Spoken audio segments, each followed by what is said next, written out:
It's hard to believe there's anybody else left in this country that has not heard of the book, The Five Love Languages, and it's also been published geared towards specific people groups like the five love languages for married people, the five love languages for children, the five love languages for teenagers, the five love languages for singles, the five love languages in the workplace, a number of different ones. And yet there are still some people who've actually never heard of this. So the premise is that everybody in the world, and this is cross-culturally, has a primary love language, one or two out of five. They might appreciate all five, but there are one or maybe two that they primarily speak and attach meaning to when love is expressed to them in that particular way or ways. So, and this was written by an anthropologist named Gary Chapman.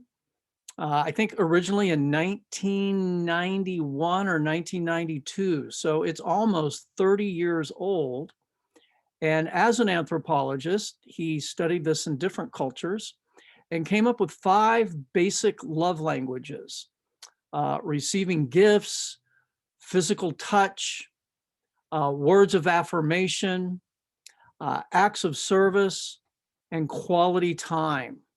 These are the five major love languages. And what he found was that a lot of, let's say, married couples especially, were not really feeling loved by their spouse, even though their spouse was not necessarily acting toward them in an unloving way.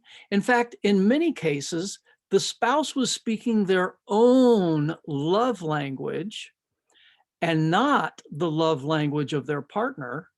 And so they thought they were being loving, they felt like they were being loving, and yet the partner was not really feeling that way. So for example, my wife, at least most of the years of our marriage, it's changed recently, but most of the years of our marriage, her primary love language was words of affirmation and physical touch.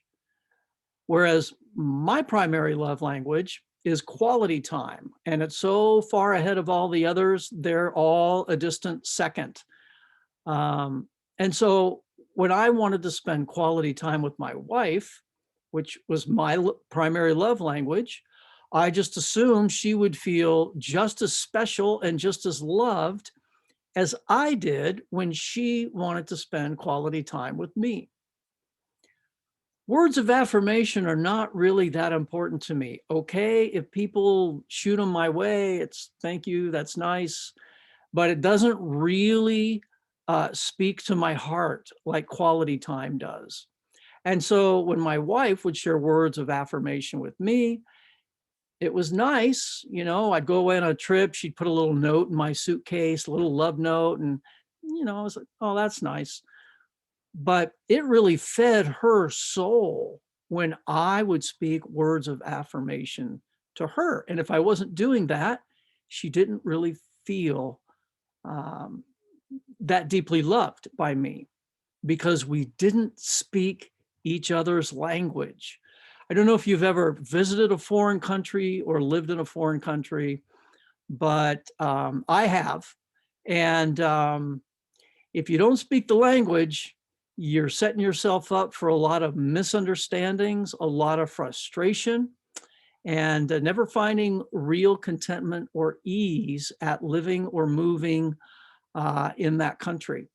And it's the same in our marriage. If we don't learn to speak our partner's love language, if we don't appreciate their love language, then we're going to set ourselves up for frustration. We're going to set ourselves up for misunderstandings. And we don't have to become fluent with everybody in their love languages, but with the person who is the most important person in our life, our best friend, our kindred spirit, the one with whom we have made a commitment to share all of life. We need to learn to at least speak their love language somewhat. So, you know, receiving gifts is, you know, there are offering reward programs or discounts or coupons. It doesn't have to be anything really expensive, something even handmade. Um, it's meaningful. Physical touch, and we're talking about non-sexual physical touch. So even just a hand on the shoulder or holding hands or patting the back or scratching the back, these create physical experiences in just the day-to-day and help for people who speak this language bring about connection. Acts of service. These can be things as simple as loading or unloading the dishwasher, or vacuuming the house, or taking up a chore that's not normally yours, but doing it to surprise your spouse. Words of affirmation, not just I love you, although that's important, but I love you and here's why. Here's what I like about you. Here's something about your character that I really admire and appreciate. Thank you for doing the laundry day after day after day. Thank you again for cooking a meal. So they can be expression of thanksgiving or gratitude for things that your spouse does, for the person your spouse is, but words of affirmation, attributing value to who they are as well as what they do. And then quality time. It's not just time together. Time watching TV, okay, that's time together. It's not necessarily quality time. Quality time is when you spend time together and you share an adventure, or you share danger, or you share a work project, or you have fun playing a game, or you have conversation where you're really getting to know each other. You say, well, you've been married for 30 years. Don't you know each other by now?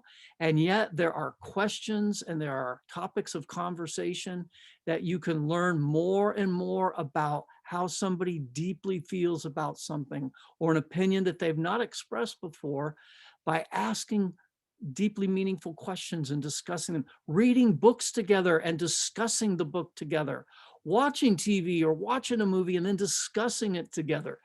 That's quality time. So we're going to continue more on this discussion of love languages in the next edition of Marriage Matters with McCracken, but that'll do it for today.